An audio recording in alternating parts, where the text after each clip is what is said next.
Salut à tous, c'est Pierre, j'espère que vous allez bien. Nous sommes une chaîne de foot, mais nous ne sommes pas des coquilles vides. On s'intéresse à plein de choses, surtout moi. Alors pour ce premier hors-série, il était prévu qu'on parle de Star Wars, mais l'histoire de Ocean Gate est un sujet que j'ai envie d'aborder. Cette vidéo va s'articuler autour de 4 sujets: le Titanic, la fabrication de l'Ocean Gate, la fin du Ocean Gate et ce qu'il faut en retenir.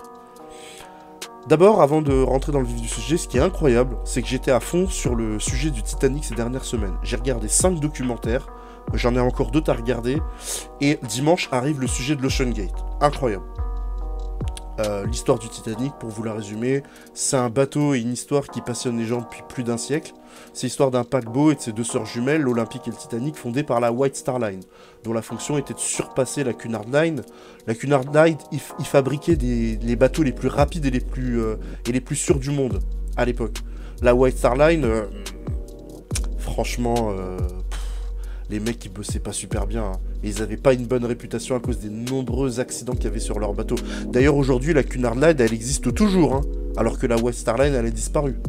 Elle a été absorbée d'ailleurs par la Cunard Line. Le lancement du Titanic a été retardé à cause d'un accident sur l'Olympic, donc ils ont déplacé les hommes du Titanic sur l'Olympic. Finalement le bateau est prêt pour le 10 avril 1912 et un changement de dernière minute dans la vigie fait que les remplaçants n'avaient pas de jumelles pour le début des voyages.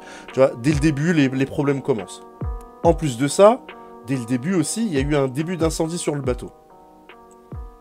Ensuite, il y a eu plein d'avertissements d'autres bateaux concernant la présence d'icebergs, mais ils n'en ont pas tenu compte. Et Smith, qui voulait tester son bateau, n'a fait qu'accélérer alors que la nuit noire fait qu'il était difficile de voir les icebergs. Finalement, le Titanic percute un iceberg qui a fait sauter les rivets. Donc il n'a pas fait de trou dans la coque, mais il a fait sauter les rivets. Et du coup, l'eau est rentrée à l'intérieur. Dans plusieurs compartiments étanches. D'ailleurs, pas si étanches que ça, hein. Le paquebot a commencé à couler et Smith, au lieu d'organiser l'évacuation, a seulement dit de donner la priorité aux femmes et aux enfants, tout en faisant envoyer des SOS aux autres bateaux. Mais apparemment, de ce qui se dit, le gars, il avait l'air ailleurs, hein, déconnecté. Vraiment, il était déconnecté. Alors déjà, il nous a pas fait une Schettino. Déjà, ça c'est bien. Mais si, le gars du paquebot, là, le Costa Croisière, qui s'est tiré au lieu de faire l'évacuation. Mais si, vous avez entendu parler de cette histoire, c'était il y a 10 ans. Bon, déjà, il s'est pas tiré, mais il n'était pas vraiment présent. Et d'ailleurs, il a dit de favoriser les femmes et les enfants, et certains officiers ont compris uniquement des femmes et des enfants. Longtemps, il a été dit et transmis que le plus gros problème du Titanic et de son naufrage, c'était le manque de canaux de sauvetage. Le film de Cameron reprend d'ailleurs ce postulat. Aujourd'hui, on sait que c'est pas totalement vrai. La législation maritime voulait que le bateau ait 16 canaux. Et le Titanic en avait 20. Donc ils étaient en règle, ils étaient même au-dessus. Certains dans la compagnie ont demandé d'en mettre plus, mais les responsables de la White Star Line ont dit que ça ferait pas très beau sur le bateau et que ça donnerait l'image d'un bateau qui est pas très sûr. La loi n'a pas été modifiée à l'époque à cause de l'amélioration rapide des techniques de fabrication de bateaux et de leur capacité. Donc en gros, pour vous donner une image, on est passé de 100, donc ils avaient fait une réglementation pour 100, on est passé à 100 000 et ils ont gardé la même réglementation. Ils l'ont pas changé. Alors ils avaient envisagé de le changer, finalement il y a eu Pâques, je sais pas, il y a eu des histoires, et finalement ça s'est pas fait. Du coup, les lois se sont retrouvées obsolètes. D'ailleurs, il semble que les évacuations de l'époque, c'était transporter les gens du navire naufragé vers un autre navire sauveteur. Bon, je vous le fais de tête, hein, s'il y a des imprécisions, on en discutera dans les commentaires, je suis pas un expert, etc., il n'y a aucun souci. Du coup, les canaux, en nombre insuffisant pour tous, sans navire sauveteur, et en plus mal remplis, ont fait que l'évacuation a été une catastrophe. Le bateau a coulé vers l'avant, l'arrière s'est soulevé, comme la partie arrière était lourde avec les machines, etc., le bateau s'est cassé en deux, sans se détacher, finalement il a coulé au fond de l'Atlantique, tuant les passagers restants. Quant à ceux qui étaient dans l'eau, ils sont morts de froid au bout de 20 minutes, parce que bon, il faisait tellement froid que bon... je sais pas comment ils ont géré l'après-accident. Bon, ils ont été sauvés par le Carpathia, ceux qui étaient sur les canaux. Ils sont allés voir s'il y avait des survivants, et puis ils sont repartis. Par contre, je sais pas comment ils ont géré l'après, mais apparemment, de ce que j'ai vu dans les documentaires que j'ai vus récemment, les bateaux qui sont passés après sur la route maritime, là, juste après le Titanic, ils ont vu des cadavres et des déchets flotter sur l'eau. Donc je sais pas qui les a retirés, qu'est-ce qu'ils sont devenus, etc. Cette histoire du Titanic et le film de James Cameron, qui est peut-être le meilleur film de tous les temps, on fait passer cette histoire à la postérité. Moi, c'est ma grande sœur qui m'en avait parlé de ce bateau, je sais pas d'où elle a sorti ça, mais elle connaissait l'histoire. Du coup, quand le film sort en 97, j'avais déjà une idée de ce que j'allais voir. Ça m'a pas empêché d'apprécier ce film et de l'adorer. 26 ans après le film de Cameron, la fascination est toujours présente à propos du Titanic. Les gens vont voir le bateau, sortent des objets, ça se vend aux enchères pour une fortune. Là, il y a quelques semaines, j'avais vu une représentation 3D, en 4K, je sais plus quoi, de ce qu'est le bateau aujourd'hui sous l'eau. Certains parlaient même d'aller récupérer la radio qui se trouvait dans le Titanic. Ils ont eu l'autorisation de la justice américaine pour essayer d'avoir de nouveaux éléments et comprendre ce qui s'était passé. Et c'est là qu'arrive l'OceanGate. Une entreprise qui veut faire du tourisme pour emmener les gens voir l'épave. Jusque-là, pas de souci.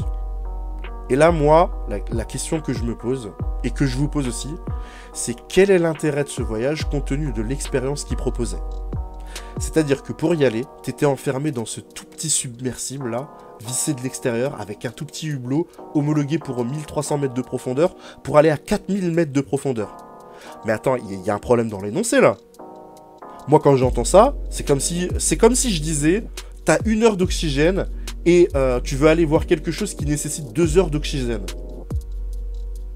Mais, enfin, là encore, si quelqu'un a l'explication, je la veux bien parce que moi, je l'ai pas, là. Là, ça me dépasse. Tout le monde pointe du doigt la manette à 50 €, la Logitech, mais moi, c'est pas ça qui me choque le plus. D'ailleurs, elle n'a pas de lien direct avec la catastrophe. Hein. Moi, c'est vraiment la cohérence du hublot avec la profondeur. Vraiment, ça, je ne comprends pas. Donc ils y vont, avec leur petit hublot pas homologué là, et il faut savoir que quand tu arrives tout en bas près du Titanic, la lumière du soleil n'est pas présente. Hein. Donc il fait tout noir, tu vois rien du tout, en plus le hublot il est tout petit. Donc tu vois rien du tout hein, du petit hublot. Ce qui fait qu'en fait, tu vois tout par l'écran, qui d'ailleurs est plus petit que l'écran que j'ai chez moi là. Si c'est pour voir le bateau dans un écran, c'est quoi l'intérêt de prendre tous ces risques? Parce qu'il signe une décharge, comme quoi il y a des risques, vous pouvez mourir, etc. Moi, c'est ça que je comprends pas. C'est quoi l'intérêt d'aller jusque près du Titanic, descendre, etc., dans des conditions horribles, assis, tout ça, pour le regarder sur un écran? Tu m'aurais dit que tu vois tout de tes yeux, pas de souci. Je comprends, même si moi je le ferais jamais. Mais je peux le comprendre de l'extérieur, je peux comprendre la logique des gens qui font ça. Moi, j'ai peur des grandes étendues d'eau, je sais pas nager. D'ailleurs, à mon âge, je le saurai jamais. Donc, je suis pas le public. Mais je peux comprendre que d'autres veuillent vivre l'expérience de leurs yeux. Mais dans un tout petit écran mal installé, j'ai quand même l'impression que t'es mieux chez toi. Hein. Dites-moi ce que vous en pensez. Dimanche 18 juin, on apprend donc que le submersible a perdu contact et on nous explique les différents scénarios possibles et c'est ça qui nous a tenus en haleine parce qu'on a tous écarté direct le scénario de l'implosion pour ne retenir que l'hypothèse où il était bloqué quelque part avec des réserves d'oxygène qui allaient commencer à manquer en hypothermie en plus. Et franchement, c'est terrifiant d'imaginer ce scénario. Tu sais, c'est tout petit, le submersible il était tout petit là, sans bruit. Tu sais, autour, il n'y a rien. Hein. Tu es tout au fond de l'océan, il n'y a rien. T'as aucun moyen de communiquer. Tu paniques sûrement. Tu sais, faut pas être claustrophobe. Hein. T'as faim. D'ailleurs, entre parenthèses, on a vu des nanars essayer de faire un Titanic 2. Et moi, je me disais que le film de Cameron se suffisait à lui-même. Hein.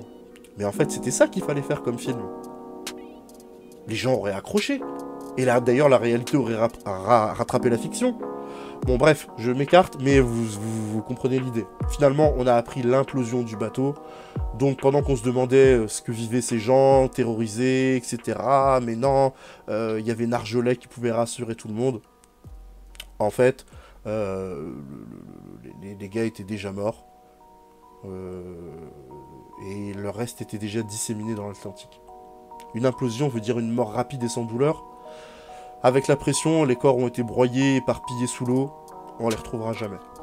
Certains râlent en disant « Oui, mais il y a eu des migrants, personne s'en soucie, alors que pour les riches, tout le monde en parle. » Les gens qui disent ça, je pense qu'ils disent ça parce que c'est un sujet qui les touche peut-être. Je peux le comprendre. Par contre, je comprends pas du tout leur argument. Hein. Tu peux pas sortir ça et avoir un argument qui est incohérent. En fait, la réponse de la différence de traitement entre les deux est très simple. Qui paye? Qui paye pour les moyens mis à bord? C'est une réalité qu'il ne faut pas négliger si on avance des arguments qu'on va faire ce genre de comparaison. Vous savez combien ils pesaient ceux qui étaient dans le bateau, là, dans le submersible? Il y a des milliardaires qui ont payé 250 000 $ la place. Ils avaient, et leur famille avait les moyens de payer tous ces gens-là. Hein. Malheureusement, les migrants n'ont pas ces moyens-là. Voilà pourquoi on ne peut pas comparer les deux. Après, la discussion éthique et politique des migrants n'est pas un sujet que je veux traiter parce qu'il est trop clivant. Ce qu'il faut en retenir, ce qui a causé la perte du Titanic, c'est l'arrogance qui entourait le paquebot, réputé insubmersible, les détails pas réglés comme les jumelles, les rivets de mauvaise qualité à cause de l'accident sur l'autre bateau. D'ailleurs, je crois même qu'il y a eu aussi une pénurie, un truc comme ça, que j'avais vu dans un des documentaires. Le manque de chance ou encore la vitesse excessive. Et finalement, un siècle après, on a le même problème. Hein. Des détails pas réglés dans son submersible, qui étaient de mauvaise qualité, pas adaptés à la profondeur, un refus d'avoir les agréments, qui aurait pris du temps et de l'argent. Et finalement, on a le même problème. Le patron qui se voulait révolutionnaire s'est finalement montré arrogant. Il a voulu écouter personne. Ni le gars qui l'a viré en le prévenant, parce qu'il a été prévenu. Hein. Les autorités aussi ont envoyé des messages. Il s'est accroché à son rêve de manière sincère. Hein, parce que ça aussi, hein, il y croyait vraiment. C'est pas un gars qui a dit allez-y sur mon truc, c'est sûr, mais lui, il y met pas les pieds. Non, il y allait avec les passagers. Et il a payé de sa vie, sa croyance, qui reposait sur aucune certitude scientifique.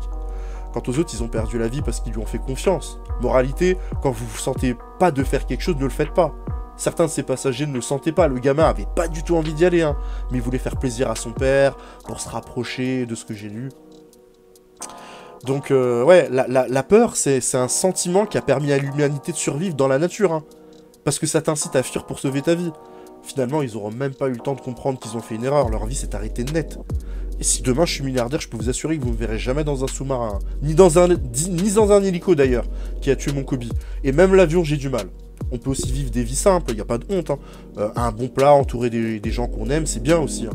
Une excursion en montagne, c'est simple, avec sûrement moins de danger. Enfin, c'est que mon point de vue. Donnez-moi le vote en commentaire, j'ai hâte de pouvoir discuter avec vous de tous ces sujets-là, qui sortent un petit peu du foot, et qui me permettent de mieux vous connaître aussi. Mais votre vrai avis, hein. Me dites pas que, ouais, ils sont descendus, ils ont eu la vraie expérience du Titanic, avec la mort et tout, ou encore que les fantômes du Titanic ont vu arriver 5 nouveaux mecs. C'est drôle, mais je préfère avoir votre vrai point de vue.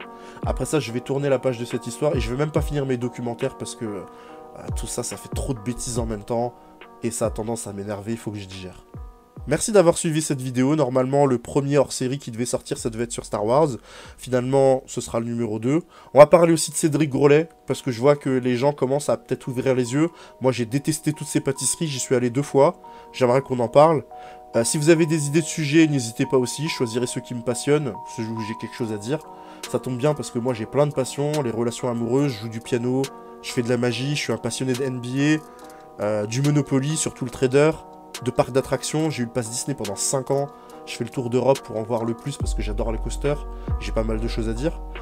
Bien sûr certains films, certains chanteurs, pas tous, pas très actuels, hein, je vais pas vous mentir, hein, qui vont de Enya à Phil Collins.